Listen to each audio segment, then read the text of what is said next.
Rough and gouge, feel down.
Alright, I think I'm going to change my plans here. So I still got a fair amount of space, meaning that once I get this turned down, the max diameters are going to be smaller.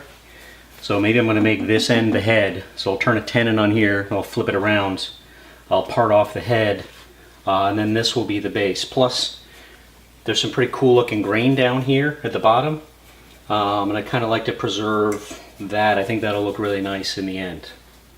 But she's roughly round. Now to get onto a little more focused and careful turning.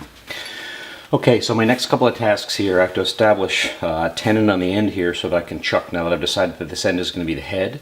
So I'll establish that tenon. I'll put a bit of a dovetail edge onto it so it'll seat firmly in my chuck. Once I do that, I'll sort of establish the length of the head, and then I will need to both establish a tenon on this end to turn the body of the Peppermill, and then I'll prepare and park that off. Once I've done that, I can flip this guy around, chuck up the body, and get started there. So first thing I got to do is establish the size. Nice. Okay, so that's about the size of my tenon. So I'm going to have to turn this down. So that's the minimum outside diameter. Turn that down, establish an edge on it, and then work on preparing a tenon on the body and then parting that off.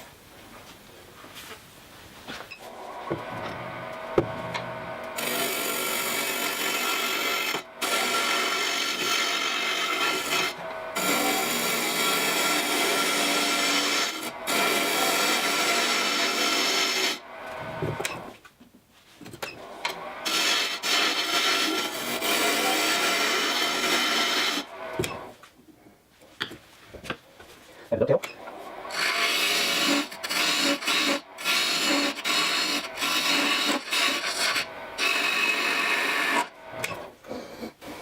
Alright, that should hold nicely.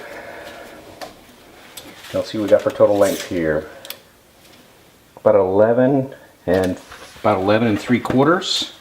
So I think I want my head to be somewhere in the range of about 2 inch. So make a little mark there.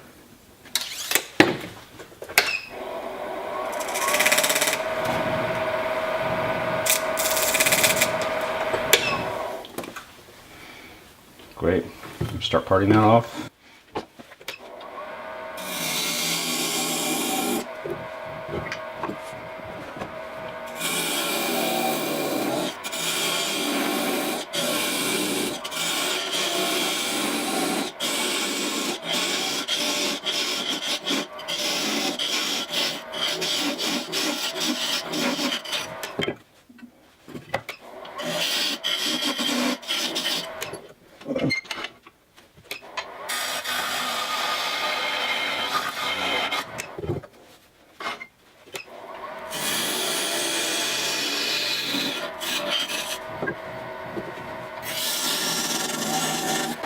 I'm just parting the head off.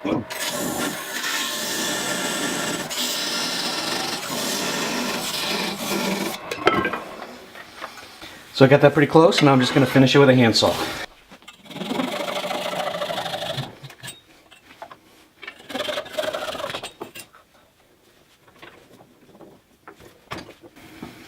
There we go.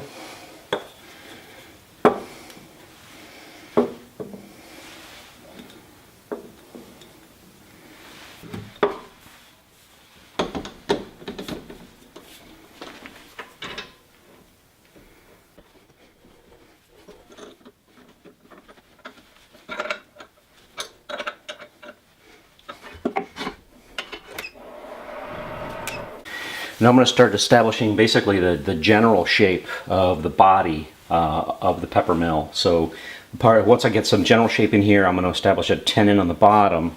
I'm going to establish the final outside diameter of the base and get that flat and square, and then I'll reverse chuck it to finish it off. But I want to get a lot of the bulk off of here right now, and then I can set it up so that I can drill and hollow from the bottom. And that's going to be a lot of the work at this stage right now.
Alright, I think that's good enough for the moment.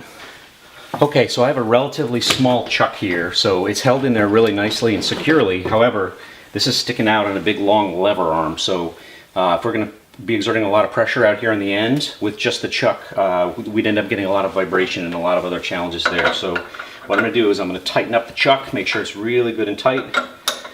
When I still have my spindle or my live center on here, so I know it's perfectly centered. I'm going to pull the live center back, and I'm going to put my spindle steady rest on there to give a little bit more support. It's going to provide a lot more support circumferentially when we get ready to move on and do the next couple of steps here.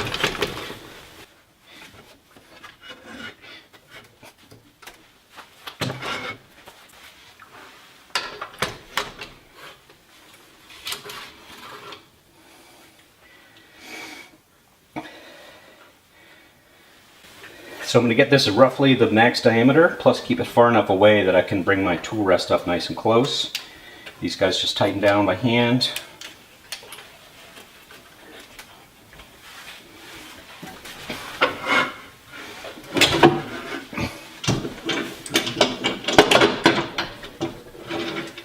Bring my live center back in. I just want to make sure that I'm centered when I tighten up the wheels on here. I just use thumb pressure.